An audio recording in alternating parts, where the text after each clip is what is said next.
So, let us continue with where we left off in the last lecture.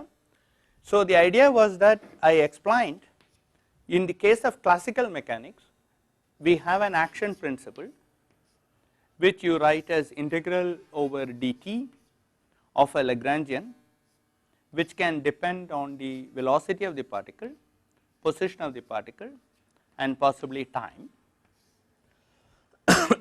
Then I said that in the case of a free particle,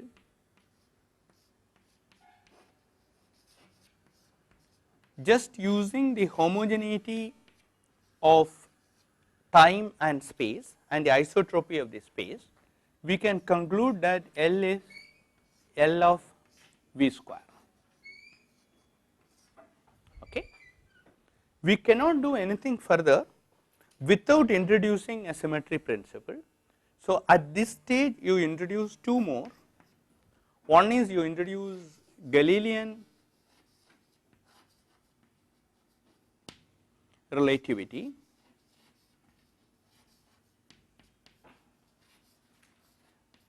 which says that the laws of physics should be the same in all frames when you transform the coordinates by the Galilean transformation, plus the fact that L prime, which is L plus df by dt,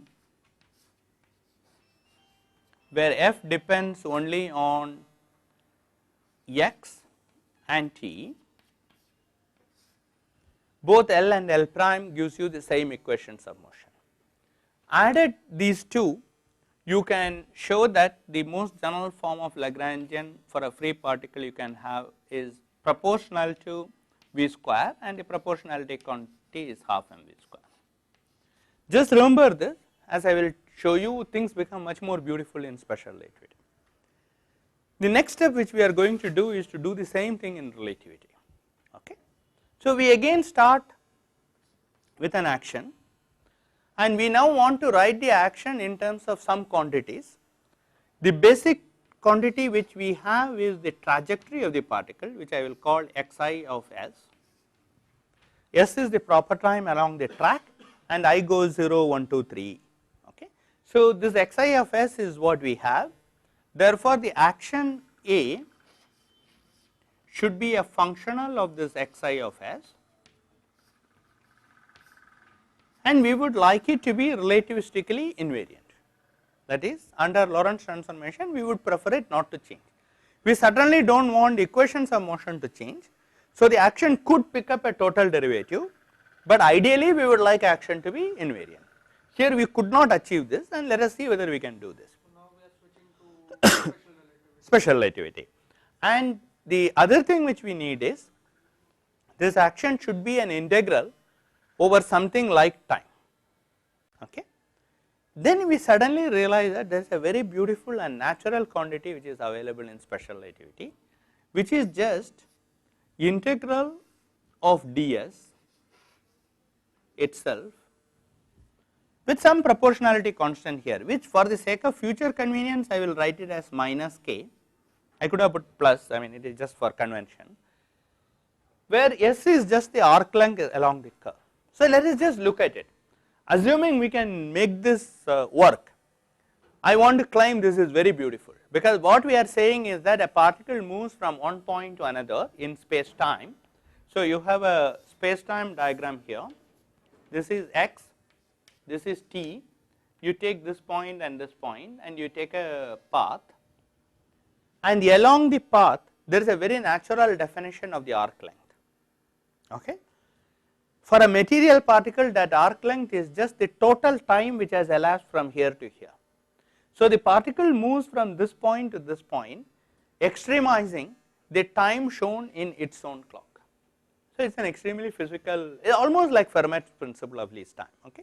So, a very physical thing which can come out of this. Now, what we want to know is whether it will work. So, the first thing is, we know what is ds in terms of dt, we already worked it out. So, this is equal to minus k integral root of 1 minus v square dt, c is 1. So, if you take this inside the square root, you immediately see that this becomes dt square, because if I extend the square root, dt becomes dt square, and this is dx square by dt square, that becomes dx square. So, you have dt square minus modulus of dx square, which is exactly the square root of that is ds. So, everything is fine. So, this is what we think of, which immediately allows you to identify the Lagrangian for a relativistic particle to be minus k into 1 minus v square to the power half. Is that clear? Is there a problem? Xi. Xi is the trajectory of the particle, where x0 of s, x1 of s, x2 of s and x3 of s gives you the position of the particle as a function of the proper time. For example, if you take this, s is the proper time, okay, or the interval. I mean, I could use some tau or something, but I am just using s because it is the proper time. So, what is mentioned is that, see, there is a point here where s is 13.3. There is another point which is s is equal to 13.4. So, think of it is extremely physical concept. As the particle moves along, it has a clock. When the clock is reading 13.3, the particle is here. When the clock is reading 13.4, the particle is here. So, you give me what is the clock reading, I will tell you where the particle is. That is what xi of s does. Okay. I tell you where is what is x, y, z and t as a function of s. It is a parameterized curve in space time. I told you even on the very first lecture that curve should be thought of as our parameterized function rather than as y is equal to f of x. Okay. So, you should switch to that way. So, v square is v bar square meaning? Yeah, it is technically this. Okay. It is the magnitude of the 3-dimensional velocity squared. So, that is what we have here. Now, we want to fix k first. Now, that is very easy because we know that in the non-relativistic limit it better go to half mv square. Now, this v square you know is upon v square by c square. So, this is a small number in the non-relativistic limit. So, you do the Taylor series expansion. So, this becomes minus k into 1 minus half v square in the non-relativistic limit. So, this is minus k plus half k v square. So, we identify k with the mass. Therefore, this Lagrangian you can think of as minus m 1 minus v square to the power half. Okay. But what is that minus m? This one. This is just a constant which is added to a Lagrangian which does not affect the equation of motion at all. Okay. But of course, that is because you were stupid enough to take a non-relativistic limit. In the fully relativistic case, it has a very beautiful geometrical meaning. It is just the proper length. Okay. But if you insist on taking a non-relativistic limit, real world is relativistic, you will pick up terms like this. Okay. Now, actually it has a physical meaning which we will come to later on, and but for the moment let us look at it this way. Now, how do we fix c factors? This is a game which you should get accustomed to. You cannot subtract a dimensionful thing from 1, so this should be v square by c square. Then Lagrangian should have the dimensions of L dt is your action. So, Lagrangian and Hamiltonian has same dimension. So, Lagrangian should have dimensions of energy, therefore, m should be mc square. Okay. So, that is in case you ever want to put in the c factors. So, this is what we have. Now, the question is, does it make sense or what kind of theory emerges from it? So, let us try to write down the equations of motion which comes from that. So, the equation of motion which you get from that for the free particle is, of course, the equation of motion is always dl by dx is equal to d by dt of dl with respect to dv. Okay. So, it is actually nicer to think in terms of this, and the derivative with respect to a vector is a very well defined thing. It is defined to be something where each component is the derivative with respect to the component, they will act as a covariant vectors. So, dl by dx is 0 for the free particle, Therefore, the equations of motion in this case becomes just d by dt of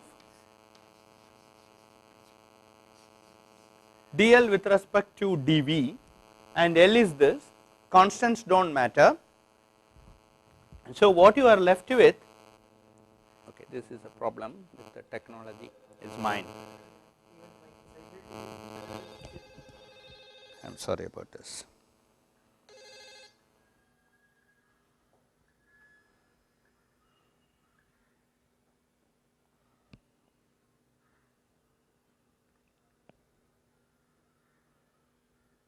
Let me just finish this off. If you take this Lagrangian and you calculate this dl by dv, first the constant minus m does not matter, you will pick up a half, then this whole thing to the power minus half, that half will go away because there is going to be another half coming from this v. So, what you will pick up is v divided by root of 1 minus v square equals 0. Okay. Now, if you would like to retain a constant, you can put that m also there, and this is what you get. The reason to retain this is that if we have been working in the c going to infinity limit, you would have got d by dt of mv equals 0, mv is the momentum. So, this gives you a very natural definition of this as the momentum in relativity. That is something which you can independently verify.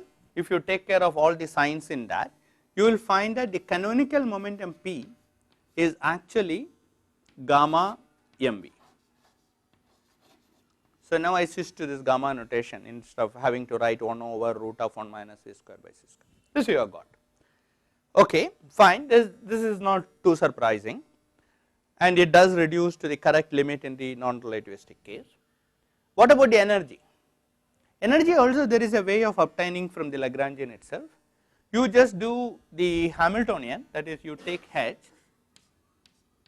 which is p q dot p dot v p q dot minus L, right.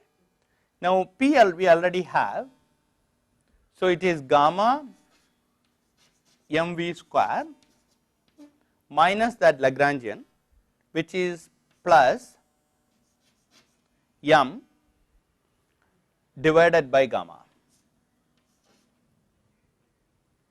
which is what you have.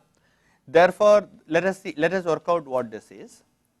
This is going to be gamma into gamma m into v square. Okay, so I have to keep a gamma m here, and I am going to divide it by 1 by gamma square. So, this is plus m is out, so gamma is also out, so it is just gamma square, and that is 1 minus v square. Okay, so v square and that cancels out, and you find that gamma m is the energy. So, you can write down the next equation, which is E equals gamma times m. To be precise, mc square if you use the conventional thing. So, you have these two relations for the momentum and energy, it just comes out of the Lagrangian. So, in case you have been taught special relativity in some very conventional way, you will be able to appreciate the beauty of it. If this is the first time you are learning this, then you would not appreciate it. If you want to get these two from conventional Lorentz transformation, you have to do a hell of a lot of origami. You have to make particles collide with each other, scatter off, then you try to see what is the actual definition for energy and momentum. None of this is needed. You start with your symmetry principle, write down the Lagrangian, and everything else will just fall out. Okay, so you have got this. Now, there is a small issue here. A purist will object to Hamiltonian being expressed in terms of velocities. Hamiltonian should be expressed as a function of position and momentum. Therefore, you should not do this, you should write h in terms of the momentum, which is very easy to do from this, and you will find that the energy is nothing but square root of p square plus m square to the power half, which is again easy to work out. You just calculate p square and then compute this out. So, here if you think of it as the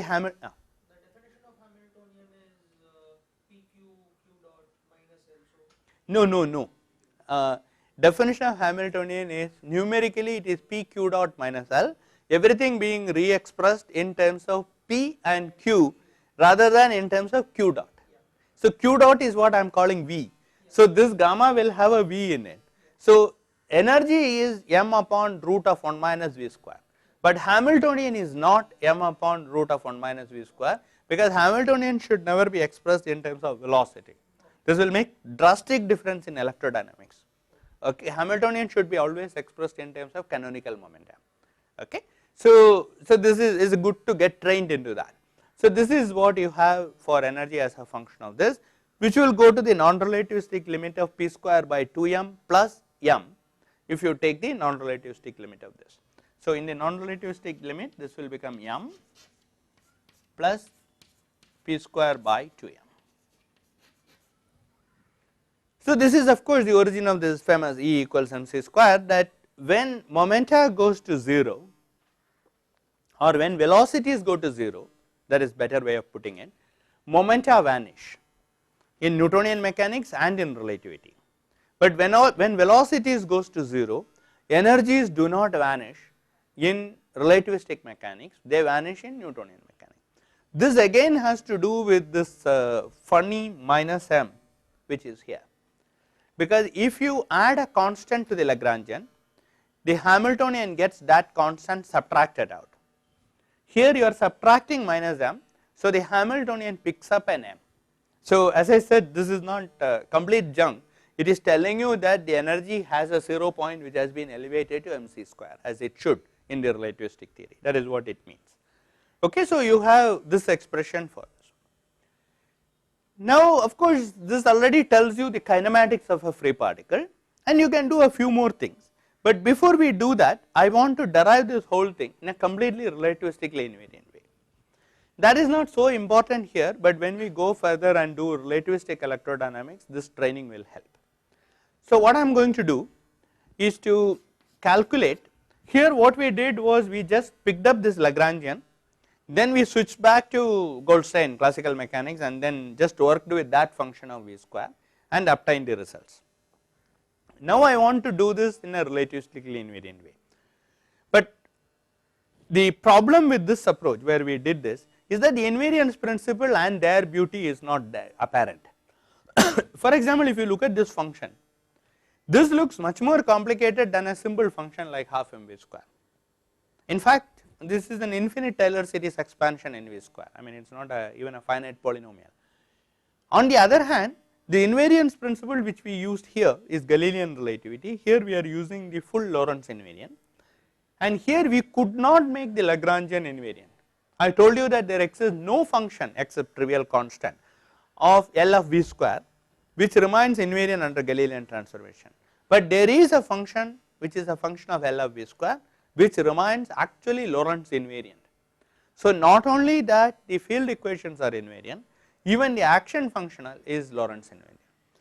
This is actually important in quantum field theory and things like that, where the technical terminology is that the form of the action principle when the equations of motion is satisfied is called on shell, and when your equations of motion is not imposed and you just look at the functional form of the action, you usually say you are working off shell.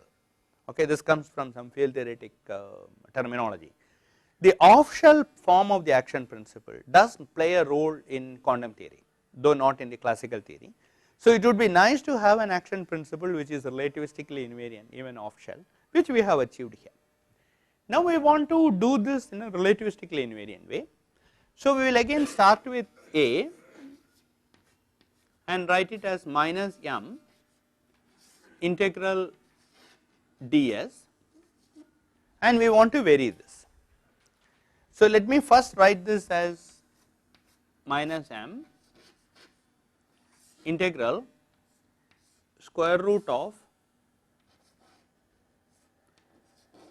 dxa dxa, which is what ds is, and I am going to vary this. So I have delta of A, which is delta of this, which is delta of this quantity.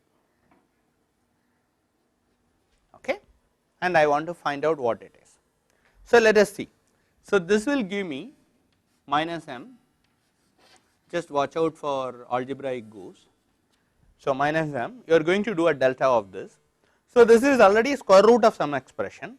So, you get half, then 1 upon that expression, but that expression we know is ds. So, at this stage it is nicer to write it as just 1 upon ds. It will be taken care of, something will appear on the top. So, it is all right. Then I have 2 of them. So, it is like a square. So, when I vary I get a factor 2, then one of them I will retain as it is, which is dxa. Then I will put a delta of dxa. Just make sure you understand this step. Okay, it is completely straightforward. It is a bit clever, so you just need to stare at it and make sure you understand that. Then rest of it is straightforward. You cut out 2 and 2, and this dxa and ds together just give you u subscript a.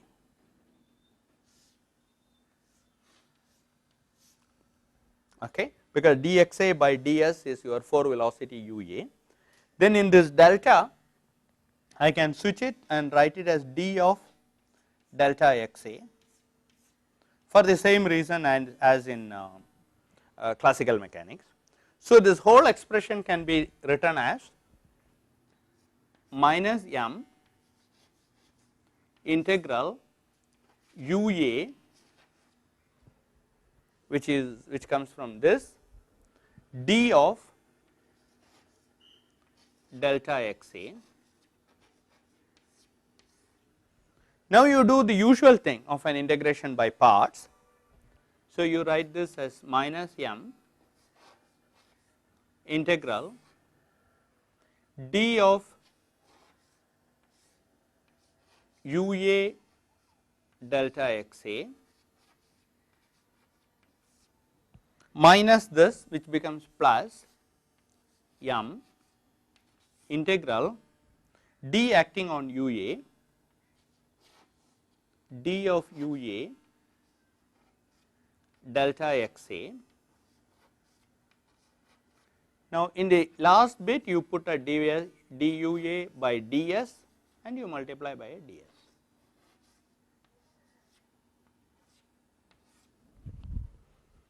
So, this is what you have. So, let us see what this means.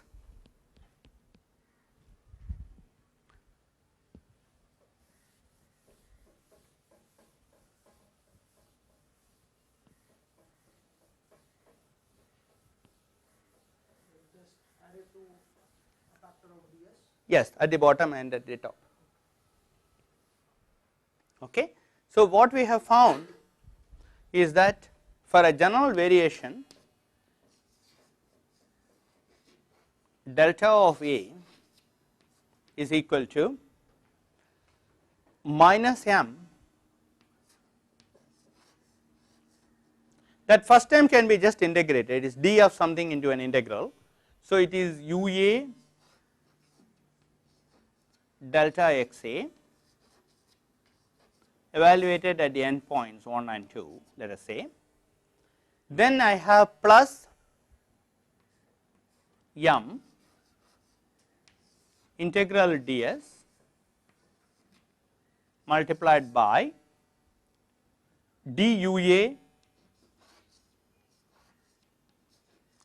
by ds delta xa. Now, we can play our usual game, what we did in classical mechanics. You assume for a minute that you are studying variations in which delta xa is 0, that is at the end points it are not varied, and then you get the equations of motion. So, the equations of motion, if delta xa is equal to 0 at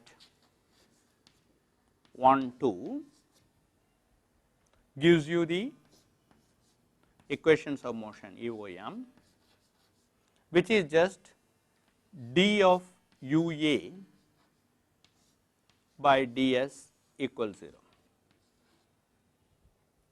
Of course, instead of UA lower, you could have worked with UA upper, it does not matter, because you are just multiplying by an eta which has constants. Now, what is UA upper? We have worked it out. UA with an upper index is just dxa by ds, I mean that is what we even here we introduce. Okay. So, that is dt by ds. So, it will have a gamma and a gamma v. These are the components of that.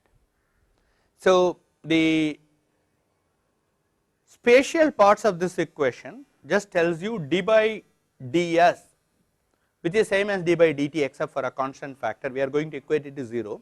So, d by dt of gamma v is equal to 0, which is identical to what we have got here. Okay. The time component tells you that d by dt of the zeroth component, just gamma, is 0, which means that the particle is going to move with the uniform velocity, that v square remains constant. So, the time part is actually redundant here, this one implies the other. Okay. There is a reason for that, we will come to it later on. So, this is what you get, but here there is a nice little bonus. We can do the second kind of variation, where you assume that the action is evaluated along the classical trajectory. So, your equations of motion holds and this term vanishes. Then we know that from this minus m or m ua is related to this action with respect to xa. This is minus m ua. Now, let us work out the components of this. This is minus m, UA lowers components are gamma and minus gamma v, because the spatial things flip sign when you lower the index. So, the components are minus the energy and plus the momentum. Okay. This is beautiful, because what it tells you is that d of the action with respect to dt, which is the zeroth component here, plus E equals 0, and d of the action with respect to x is just the momentum. Something which we knew from classical mechanics from the days of Hamilton, which is now worked out from relativity. So, maybe he could have discovered relativity if he had stared at it hard enough, actually not, but this is an interesting thing. I already mentioned it yesterday that it comes out very nicely here. So, even things like Hamilton-Jacobi equation or its structure is very easy in this approach. So, you can also write down the Hamilton-Jacobi equation for a relativistic particle. How will you do that? Again the same thing, the Hamilton-Jacobi equation can be written as essentially a constraint on the Hamiltonian, with momentum being replaced by ds by dx. So, here we just take a 4-dimensional notion of that, which can be obtained as follows. First of all, we already know that if I define the 4 momentum pi as m times ui, then the pi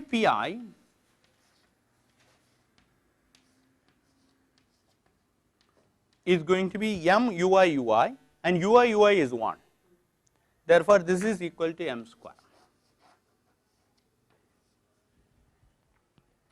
Okay. Are you with me? And this pi if you expand it out, it has a 0 component minus the spatial component, and 0 component is the energy. So, this is going to become E square minus P square, and this is exactly what we found here,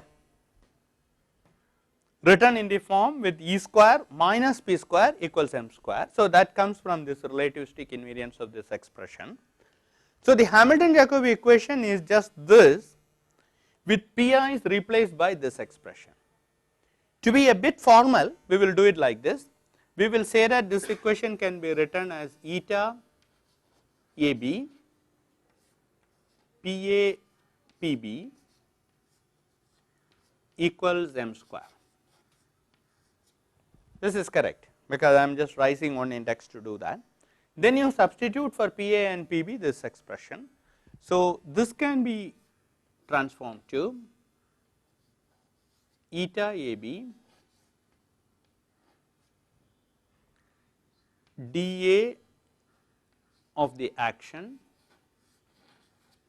dB of the action equals m square.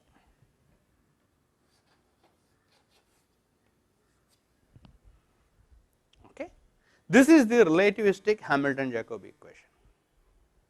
It is pretty much useless for a free particle, but when we do general relativity this is going to be very useful, and even for electrodynamics this is very useful, and this is the fastest way to get the equations of motion for particles and things like that rather than working with the Lagrangian approach. Okay.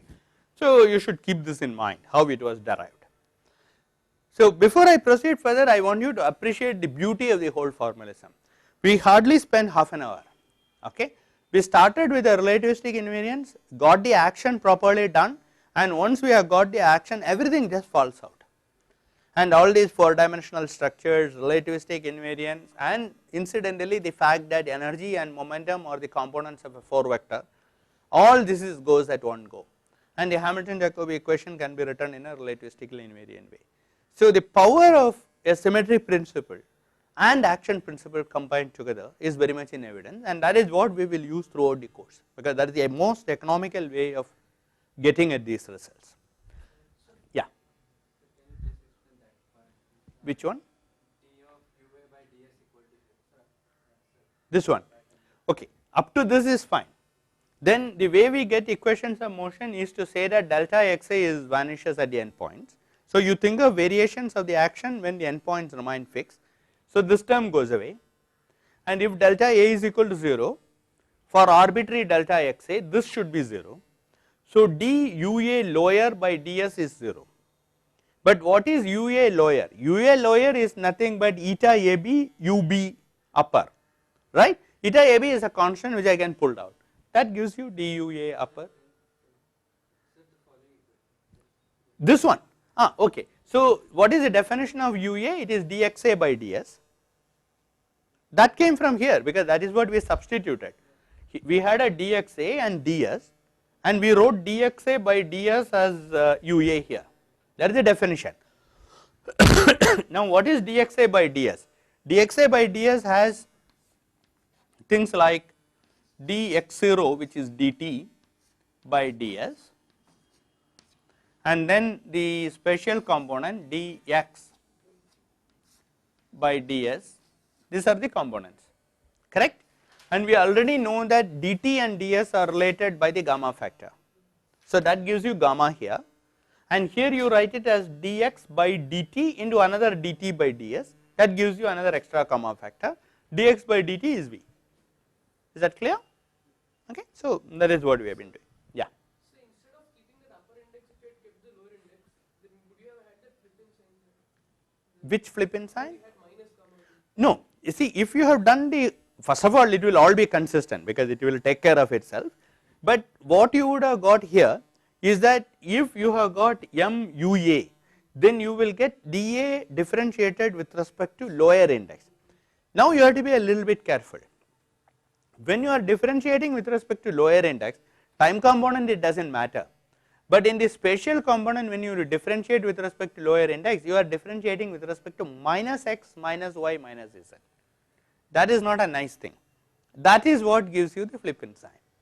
Okay, that will take care of itself. I mean, it is all internally consistent, but we already know what we want, and since we have chosen the signature to be plus minus minus minus, we have to be a little bit careful as to what we are differentiating with. Other than that, it is fine. Okay.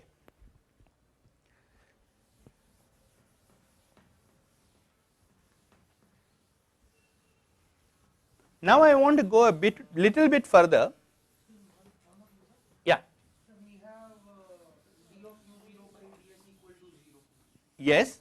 So, is that Well, the energy is conserved here. I mean, because the zeroth component of that is just the energy, so you just say energy is conserved. Okay, but it is not very useful here, because if you take the other equation which says mv upon root of 1 minus v square is equal to 0 and you work it through, you will immediately get that dv by dt equals 0, which means even the velocity is conserved, the three components of the velocity is conserved, because it is a free particle, you do not expect any fancy things to happen. If all the three velocity components are conserved, then the square is conserved and energy is conserved. Of course, in other cases which we study, this can provide something interesting, but not at this particular case. Okay. Now, before we talk about the dynamics a little bit more, I want to introduce one more quantity which can be defined along with this, which we have already come across in some sense. So, this is a good time to introduce it. You can take ui, so you started with xi as a function of s, and from that we define the 4 velocity ui, which was dxi by ds. Now, I can take one more derivative and define an acceleration vector ai by dui by ds. So, this is the rate of change of velocity with respect to proper time, and it looks like an acceleration, and it is in some sense. Now, you can work out the components of this, which I will let you do as an exercise, so it is fun, and this is the quantity which is vanishing. When you write down this equation dua by ds is equal to 0, it is this acceleration which is vanishing. But this acceleration has one interesting property which I want you to pick up. It is that ai ui is identically 0 for any trajectory, any particle, not free, just for free particle, for in any case. That follows from the fact that if I take ui or let us take ua, this is 1, therefore, d by ds of this is 0, which is just equal to 2 times the acceleration ai times ui. Okay. So, this quantity will always vanish, which tells you that if a particular particle is chosen and if you go to the instantaneous rest frame of the particle, okay. So, in the instantaneous rest frame, this equation will read as a0, in general this equation will read as a0 u0 minus a dot u equals 0, right. Okay, so let me write it with the upper signs, it does not really matter, this minus a dot u is equal to 0. If you go to the instantaneous rest frame, the 3 velocity vanishes in that frame, because the particle is instantaneously at rest in that frame, and only this quantity survives and this is equal to 1, because u0 should be equal to 1 and it should be positively directed.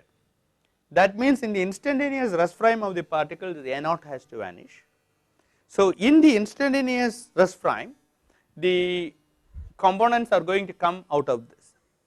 Okay. So, this is one way of thinking about the acceleration, and at this constraint just make sure that something interesting happens in the instantaneous rest frame. This is something which we will use in future. So, for any acceleration vector, this condition had to satisfy. In this particular case, it does not matter, because the acceleration is 0 itself. Okay. But suppose you have some force law in general relativity. Suppose I try to write down a force law. Suppose I want to generalize Newton's laws of motion. I do not use action principles and all that. I want to just roughly generalize the Newton's law of motion, and I want to write, let us say, dui by ds is equal to some force. And in Newton's case, the forces are like gradients of the potential. So, suppose I want to write that this is equal to some di of some potential, scalar potential. Okay. Now you might think that this sounds good because this is generalization of a 3-dimensional law which says the acceleration is the gradient of a potential, except that this will not work. The reason it will not work is this is the acceleration. So I do need the condition that ui times this quantity should be vanishing. So ui times di of phi should be equal to 0. Just make sure you understand it because I am flipping up and lower indices fairly fast. You should start getting familiar with it. If I lower the ui here, I will have to lower the I here. This is a with a lower I, a with a lower I dotted with a u with an upper I should vanish because of that, and u with an upper I times I lowered here should vanish. But what is this? Expand it out. This means dxi by ds, which is what this ui is, times d phi by dxi, which is what the second term is. This should be 0. What it means is that you take the potential and move along the trajectory of the particle. So d phi by dxi is how the potential is varying along the trajectory of the particle multiplied by dxi by ds. It is a directional derivative of potential along this, and that should vanish, but that you cannot arrange because the particles can move in any which way it pleases, which means that this equation in general cannot hold in special relativity. So the simplest generalization of Newton's laws of motion, that acceleration is equal to gradient of a potential, cannot take place. Well, you might think that, oh, this is because I went and assumed that is a gradient of the potential. Maybe if I write down an arbitrary Fi, it will work. Not really, because that arbitrary Fi also has to satisfy the condition that Fi ui is equal to 0. So only a particular kind of forces can satisfy that. This is the key reason that the forces in special relativity has to be velocity dependent. Unlike the forces in normal Newtonian theory, where you can take a Lagrangian and add to it a constant, and the gradient of that constant, that potential, not constant, you can add to it a function of space, the potential energy, and the gradient of that potential energy gives you a force. You cannot do this in this particular case. What is going on here? Okay. So you went up to this point, ai is fine. Now we are just trying to conjecture a force in special relativity because we want to generalize things further, and because yesterday somebody asked, I mean, given the Lagrangian for a free particle, how do I get a particle in a potential? Well, you just add a potential function to it in an arbitrary sort of way. So suppose let us try to do the same thing here, and let us hope for the best and say that there is a potential function phi, and the 4 gradient of that should give you the acceleration. I mean, you can add an m here, that does not matter, it is just a redefinition. So you want an equation like this. I am arguing that this will not in general hold. Suppose you give me an arbitrary phi, that is the idea of giving me a potential, and I write down this equation, then consistency requires that this condition has to hold, which means that the potential has to remain constant along the trajectory of the particle. That is the part. D phi by dxi is how potential varies from place to place, and dxi is how the particle is moving. Exactly, d phi by dxi into dxi is d phi. So since that is a very strong condition and you cannot hold that, okay. So just adding arbitrary things and trying to get its gradient etc. will not work. Another way of seeing this is that Lorentz invariance is a very strong assumption, and the Lorentz invariance restricts for you the possible nature of interactions which can exist in this world, in this real world, and only certain things can exist, others cannot, and we will see examples of that as we go along. Yeah. How did I use upper index of u here? Here. Oh, I wrote the lower index, then I said that in my notation lower index of u is the same as upper index of u, because eta ab is 1 minus 1. So I just flipped it for let us say aesthetics, okay. You could have kept it lower. So this is the 2 components and minus the 3 vector component, okay. That is all. Okay. Now let us go a bit further and do a little bit more of relativistic kinematics, because I just want to add 1 or 2 points and then we will go on to electrodynamics. So, the next thing which I want to talk about is not directly relevant to what we are doing, but it has some interesting implications when we finally do general relativity. So, this is a good time to introduce it, because it actually has nothing to do with general relativity, it is a special relativistic concept. I want to talk about the notion of phase space and distribution functions in phase space. Okay. So, I do not know whether you have done some StatMech in which this has been introduced, but let me just introduce the concept. The idea is that you introduce a quantity f, which is a function of x, p and t. X is the position of in some space and p is the momentum of the particle, and f x p t d3x d3p gives you the number of particles which are located in a region of phase space in a cell around d3x d3p. Okay. So, this is not the phase, I mean the word phase space is used in different contexts. Normally when you think of a statistical mechanical phase space, if you have n particles, you will say it is a 6n dimensional phase space, then just one point represents all of them. This is not that, this is just a 6 dimensional phase space and I am putting all the particles in that. So, this is in some cases this is more physical. So, you think of an x and you think of a p, no relativity yet, and you take a small region and you say there are lots of particles here. So, all these particles have position which is roughly here and their momentum is like this. So, you take any point, take a small region around it and there are particles moving in all kinds of direction, and this tells you how many particles are there.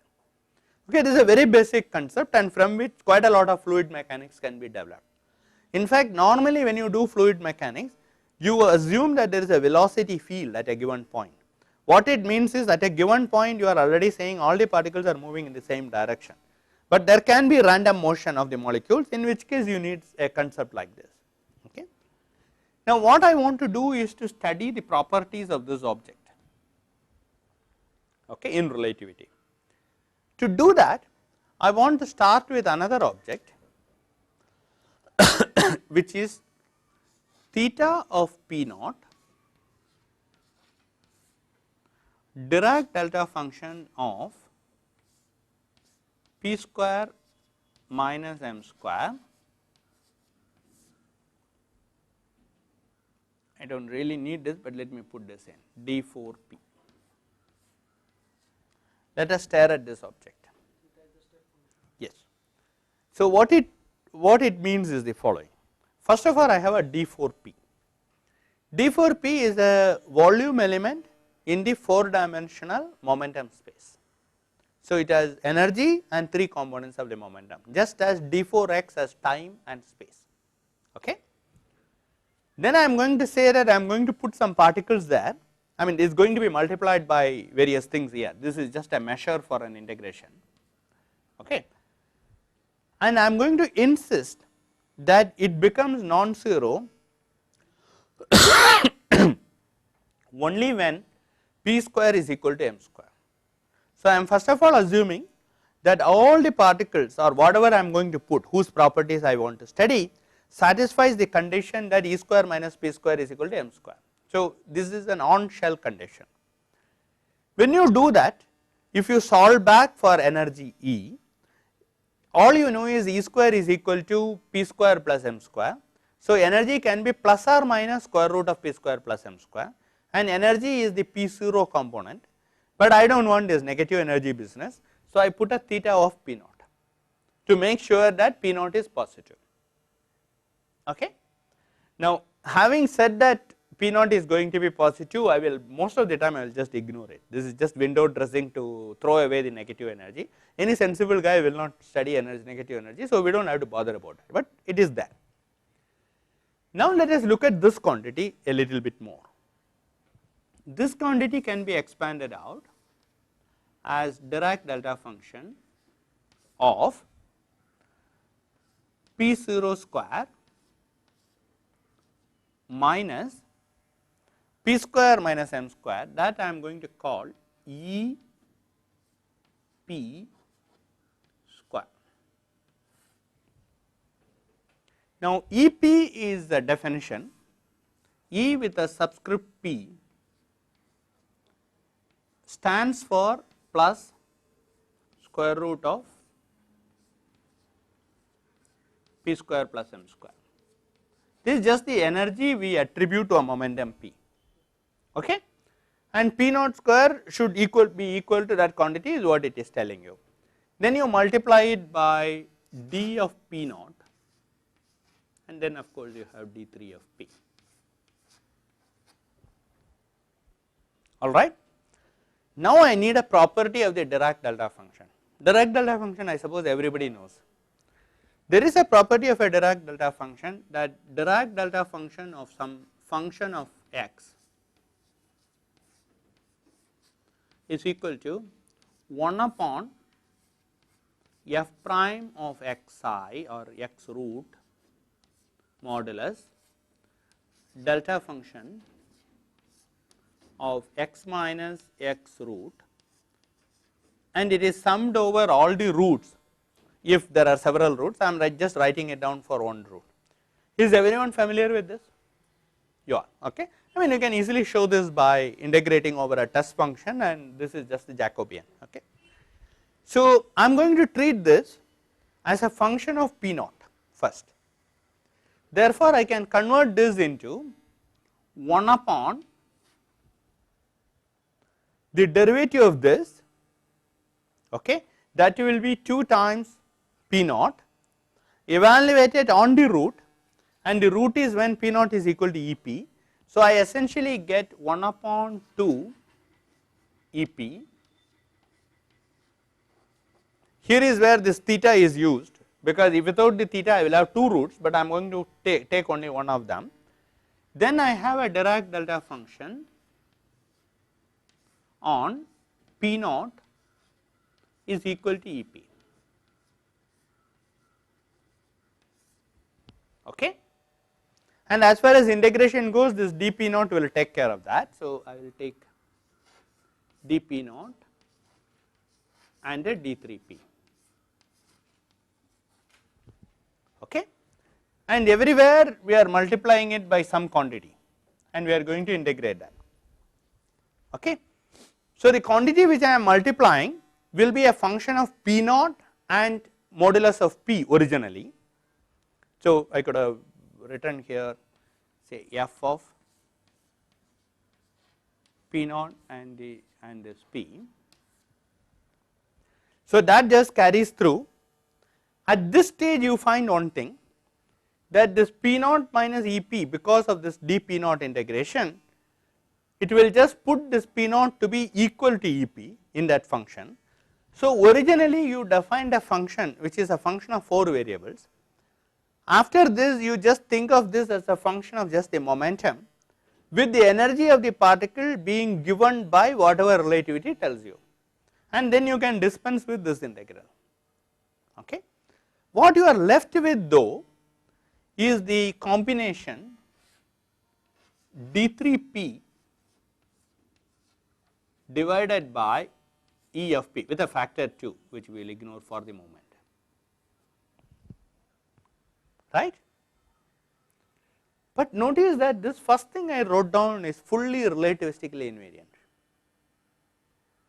It is Lorentz invariant, because this is Lorentz invariant, this is Lorentz invariant, this is a function by definition is Lorentz invariant, and whether P naught is within the upper light cone or not is a Lorentz invariant statement. Therefore, this is Lorentz invariance, and when I do this entire manipulation, finally the result should be Lorentz invariant. Therefore, d3p upon EP multiplying functions which are on shell is a Lorentz invariant quantity. Okay, this is a very nice result. So, I have an object here which is Lorentz invariant. This one. Okay. The idea was that I wrote this down and I did not put anything there. What I mean is that this is a measure of integration in momentum space. Suppose I want to study particles, forget which location I am, I have a distribution of particles in momentum and energy. Now, you can think of these particles originally sitting in the 4-dimensional momentum space, and this tells me how many particles are there in the 4-dimensional momentum space, where the 4th component is 0th component is B0 and the 3 components are P. But then I say, look, I do not want to look at some crazy particles, I want all particles to have a definite mass m. Therefore, its P0 has to be fixed by this condition, plus the fact that P0 should be positive. So, I am going to only integrate over this Fp, I could have done integral f of d4p, but I am going to integrate it ensuring this condition is satisfied. Okay. Then I just manipulated this all along, and I said that is equivalent to integrating over this, keeping P naught on shell, that is assuming that the energy is exactly given by this expression, and integrating over d3p by E. What I am stressing is that it is not d3p but d3p by E which is Lorentz invariant. Okay, fine. Now, there is another quantity very similar to this which is Lorentz invariant, and let me write it down. Suppose I take, well, there are different ways of looking at it. So, one way of doing this is take, yeah. This formalism is valid only for a scalar function. Yeah. This is a scalar function. We are like counting numbers in phase space. Okay. So, let us look at this object U0 d3x. Okay. U0 d3x is, or even m U0 d3x. This is equal to m U0 is dt divided by ds d3x. This is m d4x by ds. This is definitely Lorentz invariant. But what is mu naught? That is just energy. Okay. Therefore, I know that E naught, sorry, EP, the energy d3x is also Lorentz invariant. So, this is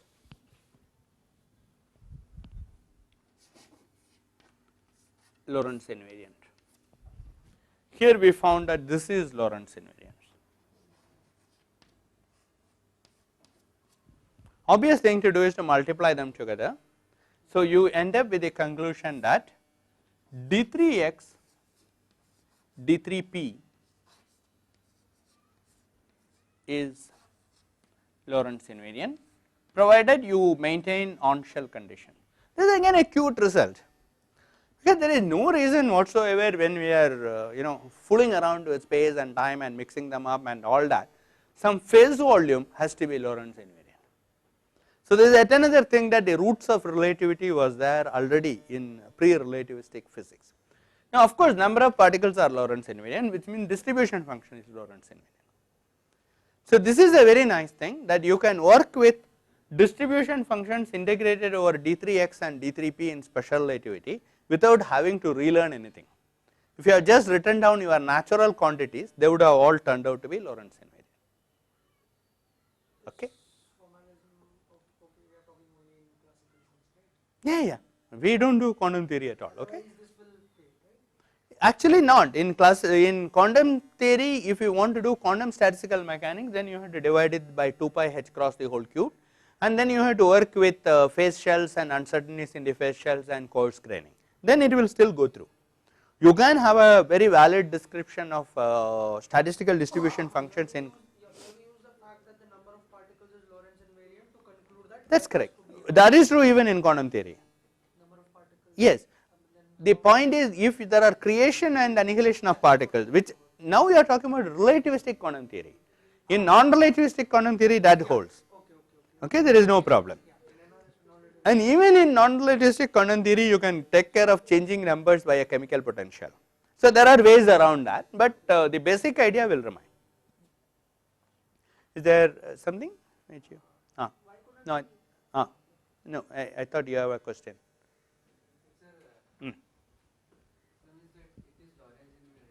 Right. I start with this expression and I stare at it. Then I write this as dt by ds, which is definition. Then I know that dt, d3x, d4x is Lorentz invariant, is the 4-dimensional volume, and ds is Lorentz invariant. In fact, if you want to be very, very rigorous, I have not proved that d4x is Lorentz invariant, but it is trivial to prove. It just means that the determinant of the Lorentz transformation matrix is unity. So from xi to xi prime, when you go, you multiply by a Jacobian in the transformations, and that is unity. So you can prove that. Okay, the property of that linear transformation, which we call Lorentz transformation. So what did you say was the tangential condition? What condition?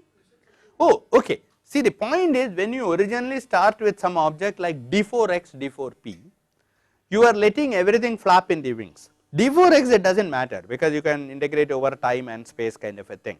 In d4p, you are saying energy dE is integrated, momentum d3p is also integrated. Okay, but that cannot describe physical particles. The physical particles have energy specified once momentum is specified. Therefore, when you use this as Lorentz invariant, you should always multiply it by a function of this kind with this p naught replaced by EP. Right, that is, you think of momentum, I mean, if you do the most natural thing, for once you will get away with it. I mean, you would have just written down how many particles are there at a position x with a momentum p, and multiply by d3x, d3p. You continue to do what you have been doing in non-relativistic mechanics, and it will take care of itself. Follow, this is the starting point, and then we have this d4p which is replaced by dp naught d3p. Then this Dirac delta function gets replaced by this, and when you do that, you pick up this 2EP. Okay. Now what I am saying is that when I have any function here and I integrate over dp naught, okay, I mean this is a measure of integration, you are multiplying it by a function and you are integrating. When you integrate over dp naught, the p naught of that function gets replaced by EP, right, and then you have an integration left over d3p upon 2EP, correct. Now this whole result in the beginning when I started with is Lorentz invariant, therefore the final result has to be Lorentz invariant, therefore this d3p upon this EP should be Lorentz invariant. That is the argument. Okay. So this essentially tells you that, as I said, the distribution functions are Lorentz invariant. What we will do later on in general relativity, for example, is to take moments of the distribution function. For example, I can take integral over d3p upon EP, okay, and keep f of x p t and multiply it by moments. For example, I could have multiplied it by PA, and I could have called the whole thing as some JA. Since this entire structure is Lorentz invariant and PA is Lorentz invariant, I get a Lorentz invariant object which now depends on x and t, the momentum is integrated out. And since this is like a velocity and this is like a number, this tells you the current, the mass current, so to speak. Okay. And similarly, you could have defined integral d3p upon EP f of x p t, and I could have multiplied it by, let us say, PA PB. Then you get something which is very closely related to energy momentum tensor. So this is a 2 index object integrated over this. So, if you give me the distribution function, I can compute all these quantities. Of course, every time you do an integral, you lose some amount of information, because you are losing the information on the momentum dispersion. I mean, only the kind of currents, energy momentum tensors, etc., are functions of space and time, but the momentum information is gone. So, this is how you develop relativistic statistical mechanics, which we will need at a later stage. So, that is what I introduced this now. This is actually going to be what is known as an energy momentum tensor, not quite, because I had to normalize it properly, but it is going to be closely related to energy momentum tensor. For example, if I have put 0 component here, it is actually quite cute. Suppose I had taken the 0 component here, so I would have got P naught square, which is E square, one E will cancel out. So, it is E times F, so it is like the average energy. So, the T00 of this will be the energy per unit volume, okay. And if you have taken one 0 component and this a spatial component, that one 0 component will cancel with this, and the spatial component gives you the momentum flux. So, it is somewhat like the force. So, force per unit area will give you pressure. So, the spatial components will give you pressure, the 0 component will give you energy density, okay, and the space components will give you some internal stresses. Now, again the beauty is how this E carefully takes care of these changes. Now, there is just one more comment I want to make, and then we will stop today. The relationship which we wrote down, that energy is equal to energy is equal to m gamma and momentum is equal to m gamma v, also tells you that the velocity can be thought of as momentum divided by energy, right. When you divide it, you get the velocity. So, if you know the momentum and this thing, you can write it down. And we also had this relation that E square is equal to P square plus m square. Now, relativity allows you at this stage to imagine particles with 0 mass, which has energy and momentum, and they are satisfied by this condition, which you cannot do in non-relativistic mechanics. Of course, I can't pull this completely rigorously, because we started with a Lagrangian which had a minus m integral ds. I can't put m equal to 0 there, but I can take the point of view that the overall multiplicative constant of a Lagrangian is irrelevant for field equation. So, I can take away that m and say my Lagrangian is minus integral ds, the equations of motion would not know. Then I can put m going to 0 limit right at the end of the calculation, and I would have got this. But of course, that need to be justified much more rigorously, but here this possibility does exist, and if that is the case, this tells you that the magnitude of that velocity will be magnitude of p by e, which is 1. So, it tells you two things. It says, well, you can have particles which are 0 mass with energy and momentum being non-zero and finite, and they will always have a velocity equal to speed of light. Okay. So, this is something which you could not have guessed, and this is a bonus which comes out of this structure. This is the first bonus which we get out of this structure. Okay. I think I will stop there. I wanted to get into electrodynamics, but I think that has to wait for the next lecture. Any questions on this? In this case, how would I write the action? Minus integral ds.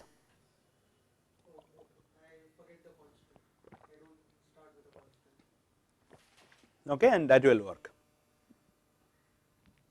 If m is 0, this is also an example of a null vector, because pi is equal to 0. Okay, so how much of this you are familiar with from previous relativity courses? Has this been? It has not been done at all. It is all new stuff. Okay, fine.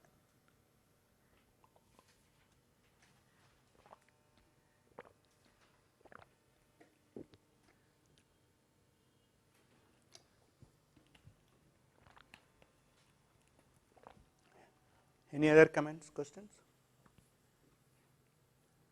Okay, fine.